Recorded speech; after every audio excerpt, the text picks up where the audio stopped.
Hello दोस्तों, मैं प्रियंका स्वागत करती हूँ आपका अपने परिवार टीचर सक्सेस चैनल में। आई होप आप सभी लोग बहुत बढ़िया होंगे, पॉजिटिविटी से भरे हुए होंगे और जितना भी आपने स्टडी का टाइम टेबल सेट कर रखा है डेली फॉलो कर रहे होंगे, डेली कुछ नया सीख रहे होंगे।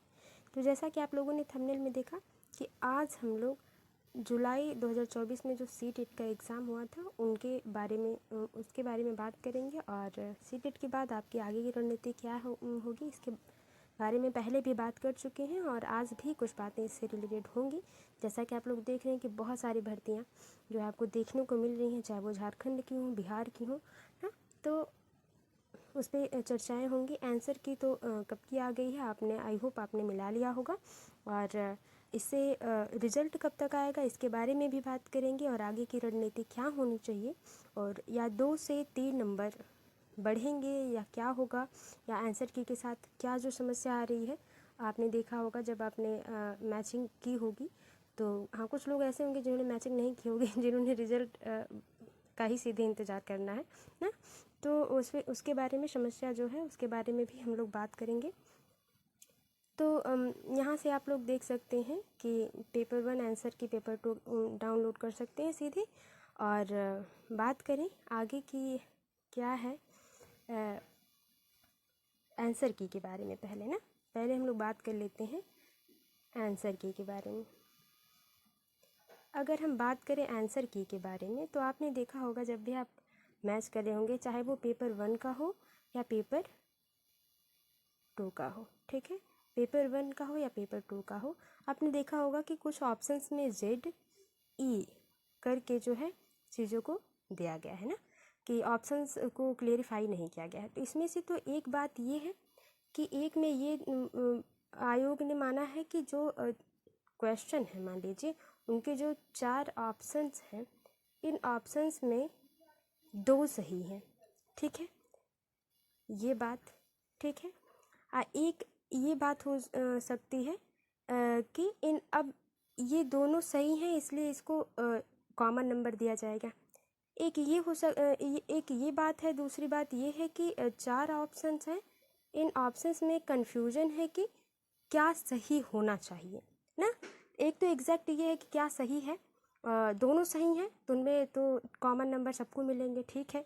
लेकिन एक बात ये होगी कि वो भी डिसाइड करना है या उसमें क्लेरिफाई करना है कि इसमें ये भी हो सकता है और ये भी हो सकता है, ये बात ना, ये ऑप्शन भी सही हो सकता है और बी ऑप्शन भी सही हो सकता है ना। तो ये वाली बात है। तो इसमें कॉमन नंबर बिल्कुल, अगर आप 89 है आपका नंबर आ रहा है मिलाने पर, तो मुझे नहीं लगता कि आपको बहुत ज़्यादा सोचने की ज़रूरत है और ईश्वर से प्रे करिए कि हाँ आपका 90 हो जाए, 1-2 नंबर जिसमें Z और E, क्योंकि मैथ के क्वेश्चन में, हिंदी के क्वेश्चन में जो पेपर 1 का है, जैसे वीर लिखा है उसका बहुवचन पूछा है तो वहाँ पे वीरो ही होना चाहिए एनसीईआरटी के हिसाब से भी, लेकिन वहाँ पे ऑप्शंस वीरो को नहीं चूज़ किया गया है, वीर ही चुना गया है ना। तो ये इस तरह से बात हो गई है। और कुछ क्वेश्चंस जो है कि CDP और इंग्लिश में भी ऐसे हैं जिनमें Z और E आया हुआ है ना। पेपर 1 की अगर बात कर ली जाए तो वहाँ से हो सकता है कि आपका 1-2 नंबर जो है वो 1 नंबर कम से कम, अगर 2 नंबर नहीं तो कम से कम ज़्यादा से ज़्यादा रख लिया जाए, तो 1 नंबर तो आपका इधर उधर होना ही है। हाँ, तो हाँ, ये बात आंसर की रही। और अगर जिन लोगों का 90 है या 90 प्लस है उन सभी लोगों को बहुत बहुत बधाई, और जिन लोगों का 90 प्लस नहीं भी है, जिनका 90 से कम है, 88 है या 89 है, तो आप बहुत ज़्यादा डिमोटिवेट मत होइए। क्योंकि आगे जो है 2024 तक आपको क्या है, फिर से सीटेट का जो है फॉर्म तो भरा ही जाएगा, क्योंकि जनवरी फरवरी या मार्च तक के बीच में ना, आप जानते हैं 2025 में एक बार और सीटेट भरा ही जाएगा। और एक प्लस पॉइंट और जो हम लोग बात करेंगे कि आगे अब क्या हमारी रणनीति होनी चाहिए, वो रणनीति ये होनी चाहिए कि आप जैसे देख रहे हैं बिहार शिक्षक भर्ती में ना, इसमें अभी तो 3.0 या 0 की बात तो हो गई, इसका 22 जुलाई तक इसका जो है वो हो गया, एग्ज़ाम हो गया और इनकी आंसर की और रिज़ल्ट बहुत जल्दी ये लोग कर देंगे, जारी कर देंगे। अब इसके बाद आपने ज़रूर सुना होगा कि बिहार जो है 4.0 और 5.0 भी आएगा। तो अगर आपका सीटेट इस टाइम क्लियर नहीं हुआ है, एक नंबर से रह गया है या 2 नंबर से रह गया है, तो आप बिहार BPSC 4.0 में भी या आप 5.0 में भी आप एलिजिबल हो जाएंगे एक बार अगर आप सीटेट क्लियर कर लेते हैं ना। तो अगर आप 4 पॉइंट में नहीं अगर आप फॉर्म भर पा रहे हैं तो फिर भी आप जो है 5.0 में आप भर पाएंगे। और बात आ गई अगर आप 90 हैं जनरल वाले या OBC या अदर किसी कैटेगरी से हैं, ठीक है ना, तो 82 आपको चाहिए। तो 82 तो आप किसके लिए एलिजिबल हैं? यूपी में पूरी तरह से क्या है, एलिजिबल है। यूपी में अगर सुपर टेट आता है और जो कि अभी बहुत दूर दूर तक संभावनाएं हैं इसकी, तो ये बात है। और झारखंड की जो है भर्ती आएगी जो कि थोड़ा सा टफ है, लेकिन अगर आप मेहनत करेंगे तो हो जाएगा ना।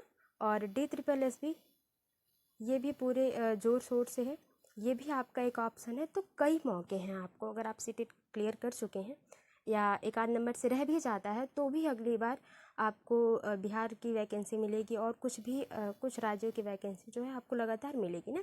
NBS जो इस बार आया था उस बार भी आएगा ही, ठीक है। थोड़ा सा आपको धैर्य रखना है, मेहनत करते रहना है। जो आपका स्टडी का टाइम टेबल है वो आप मत जो है कि छोड़िएगा, बंद मत करिएगा, आप तैयारी करते रहिएगा, ठीक है। और ये थी इन्फॉर्मेशन, आई होप आपको पसंद आए होंगी। और कैसा लगा सुझाव, और आपको क्या जानना और भी जानना है किसी भी टॉपिक के बारे में, सीटेट या किसी अदर एग्ज़ाम्स के बारे में, तो उस पर हम चर्चा ज़रूर करेंगे। आप कमेंट बॉक्स में नोट डाउन ज़रूर कर दीजिएगा कि आपकी क्या क्या अभी आपको कन्फ्यूजन है किस एग्ज़ाम को लेकर। तो ये थी आज की इन्फॉर्मेशन, आई होप आपको वीडियो अच्छी लगी होगी। वीडियो थोड़ी सी भी हेल्पफुल लगी, वीडियो को लाइक करें, शेयर करें, कमेंट बॉक्स में बताएं कि इन्फॉर्मेशन कैसी रही। मिलते हैं आपसे अगली वीडियो में, तब तक के लिए bye bye, take care, be positive, be motivated, धन्यवाद।